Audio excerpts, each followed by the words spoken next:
সকাল 8টা বাজে কাজের তাড়া নিয়ে যখন ঘর থেকে বের হই, তখন জানি না দিন শেষে ঠিক কতটা ক্লান্তি আমার জন্য অপেক্ষা করছে। সারা দিনের হাড় ভাঙা খাটুনি আর সংগ্রাম শেষ যখন রাত 10টা বা 11টা বাজে ফিরে, তখন শরীরটা একবারে বেগে আসে।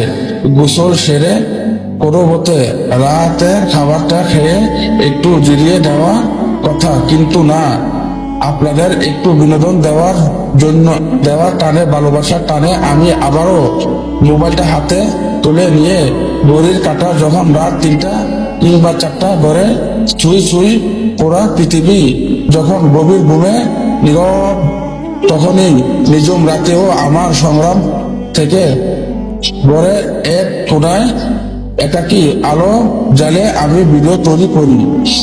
কিন্তু বুক ফেটে বেগে যায় যখন এত কষ্টর পরেও দেখি ভিডিওগুলো কারো নজরে পড়ছে না, ভিউ নেই, লাইক নেই।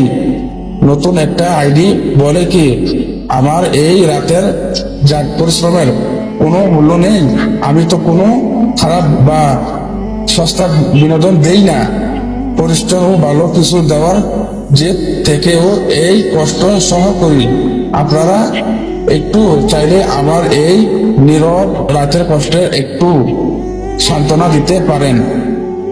একটা লাইক বা একটা শেয়ার আপনাদের হয়তো ছোট মনে হতে পারে, কিন্তু সেটা আমার মতো একটা লড়াই যাওয়ার একজন মানুষের বেঁচে থাকা সবচেয়ে বড় জ্বালানি।